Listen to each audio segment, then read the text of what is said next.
आकाशवाणी भोपाल से प्रस्तुत है राजगढ़ जिले की चिट्ठी। आलेख कमल खस, वाचन स्वर दीपा सिंह। प्रदेश के मुख्यमंत्री शिवराज सिंह चौहान ने कहा है कि राज्य के 12 साल से कम उम्र के बच्चों के माता पिता को कोरोना वैक्सीन लगाए जाने में प्राथमिकता दी जाए। उन्होंने कहा कि कोरोना की संभावित तीसरी लहर से बच्चों के प्रभावित होने की आशंका है। मां अपने बच्चों के उपचार के दौरान बच्चों को अकेला नहीं छोड़ेगी और न ही बच्चा अकेला रह पाएगा। ऐसी स्थिति में वैक्सीनेशन द्वारा कोरोना संक्रमण के जोखिम से मां सुरक्षित रहेगी। साथ ही उन्होंने विदेश अध्ययन के लिए जाने वाले बच्चों को भी कोरोना वैक्सीन लगाए जाने के लिए प्राथमिकता देने के निर्देश दिए हैं ताकि वे अध्ययन के लिए विदेश जा सकें।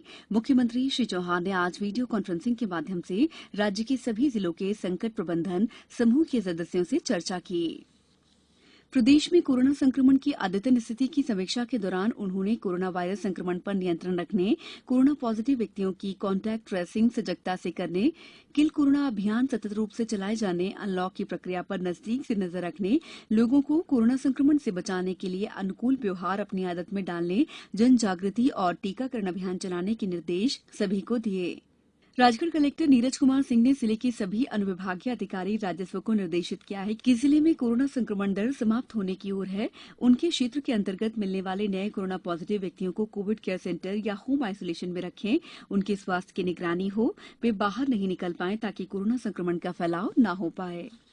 जिले में कोविड-19 और बाढ़ राहत प्रबंधन की प्रभावी रोकथाम के लिए जिला स्तरीय संकट प्रबंधन समिति की बैठक आज शाम 4 बजे कलेक्टर नीरज कुमार सिंह की अध्यक्षता में कलेक्ट्रेट सभाकक्ष में बुलाई गई है।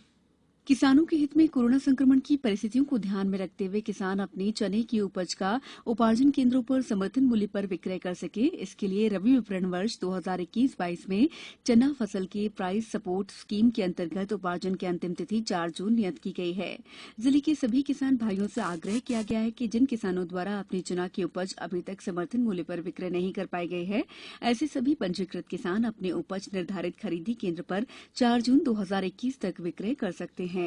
खाद्य प्रसंस्करण उद्योग मंत्रालय ने राज्य संघ राज्य क्षेत्र सरकार की भागीदारी में मौजूदा सूक्ष्म खाद्य उद्यमों के उन्नयन के लिए वित्तीय तकनीक कारोबार सहायता देने के लिए अखिल भारतीय आधार पर पीएमएफएमई प्रधानमंत्री सूक्ष्म खाद्य उद्योग उन्नयन योजना शुरू की है।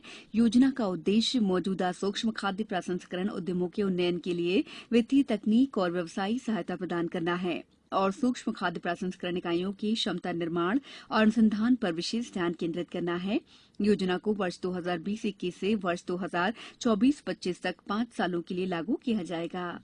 राजगढ़ कलेक्टर नीरज कुमार सिंह ने जिले के सभी अनुविभागीय अधिकारी राजस्व को निर्देशित किया है कि वे उनके क्षेत्र के अंतर्गत कोविड-19 टीकाकरण के लिए निर्धारित लक्ष्यों की अनिवार्य 100% पूर्ति सुनिश्चित करें। इस हेतु वे टीकाकरण स्थलों की संख्या बढ़ाएं और ग्राम चिन्हित करें। उन्होंने कहा कि जिले में प्रतिदिन जितनी भी वैक्सीन उपलब्ध हो वो उसी दिन 18 साल से ज्यादा के युवाओं और 45 साल से अधिक उम्र के हितग्राहियों को लगाई जाए ताकि जिले में वैक्सीनेशन हेतु आवंटन बढ़े और कोविड टीकाकरण के लक्ष्य के विरुद्ध यथाशीघ्र 100% उपलब्धि सुनिश्चित हो। इसके साथ ही उन्होंने मुख्य चिकित्सा और जिला स्वास्थ्य अधिकारी, जिला टीकाकरण अधिकारी को निर्देशित किया है कि जिले में जितनी भी कोरोना की वैक्सीन उपलब्ध हो उसका पूरा उपयोग उसी दिन करने के उद्देश्य से टीकाकरण कार्यक्रम सुनिश्चित करें। उन्होंने ये निर्देश जिला कार्यालय के सभाकक्ष में प्रतिदिन आयोजित कोविड-19 की समीक्षा बैठक में दिए।